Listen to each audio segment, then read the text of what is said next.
কিছু কিছু লোক থাকে দুনিয়াতে যারা চোখের পানি ঝরিয়েও চমৎকার মিথ্যে বলতে পারে। আর এই মিথ্যেগুলোকে সত্য বানানোর জন্য স্বয়ং সৃষ্টিকর্তাকে পর্যন্ত আসমান থেকে নামিয়ে নিয়ে আসে।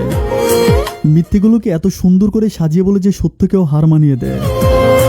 হাসতে হাসতে আপনাকে ভালোবেসে ফেলবে, শত প্রত্যাখ্যান করার পরেও বেহায়ার মতো আপনার পিছন পিছন ঘুরতে থাকবে। আপনার ভালোবাসা পাওয়ার জন্য মরিয়া হয়ে উঠবে, রক্তের মতো মিশে যাবে আপনার শরীরে, শ্বাস প্রশ্বাসে মিশে যাবে আপনার দেহের। মাত্র কয়েকটা দিনে আপনার জীবনটাকে সম্পূর্ণ পাল্টে দেবে। আকাশ কুসুম স্বপ্ন দেখাবে আপনাকে। একটা সেকেন্ড আপনার সাথে কথা না বলতে পারলে সম্পূর্ণ অস্থির হয়ে যাবে। আর আপনার নাম্বারটা ওয়েটিং কিংবা ব্যস্ত পেলে তো কথাই নেই, হাজারো কৈফিয়ত আপনাকে দিতে হবে। আপনাকে খেতে দেবে না ঘুমাতে, কোনো কাজ করতে দেবে না ঠিকমতো পড়াশোনা করতে। সারাটাক্ষণ তার ভালোবাসা আপনাকে বিভোর করে রাখবে। আপনার ভিতর আপনাকে মেরে সে তার ভালোবাসার অস্তিত্ব স্থাপন করবে।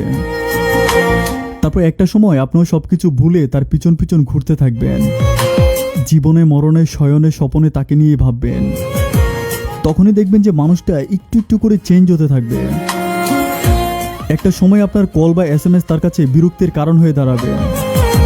কারণে অকারণে আপনার সাথে ঝগড়া করবে, আপনার কাছ থেকে হাঁটি হাঁটি পাপা করে দূরে যেতে চাইবে। আগে যেমন করে আপনার কাছে তার ভালোবাসা ভিক্ষা চাইতো, আজ উল্টো আপনি তার কাছে আপনার জীবনটা ভিক্ষা চাইবেন। বলবেন আমি খেতে পারছি না, ঘুমাতে পারছি না কোনো কাজ করতে, খুব কষ্টে আছি। খুব অসহায় হয়ে যাবেন মানুষটার কাছে, কিন্তু ততক্ষণ তার মনটা লোহার চেয়েও আরো শক্ত হয়ে যাবে।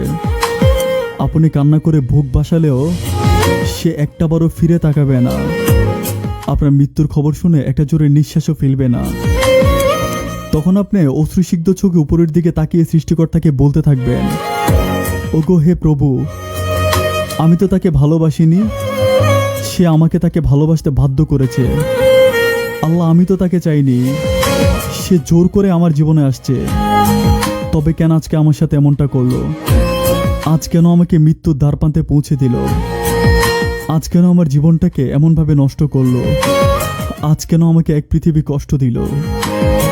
কিন্তু দুঃখের ব্যাপার হচ্ছে এই কেনর উত্তর কেউ দিতে পারবে না। পরিশেষে মেনে নিতে হবে এটাই আপনার কপালে ছিল। না পারবেন তার উপর প্রতিশোধ নিতে, আবার না পারবেন তাকে ক্ষমাও করতে। সারাটা জীবন দুঃখের বোঝাটা আপনাকে বয়ে বেড়াতে হবে।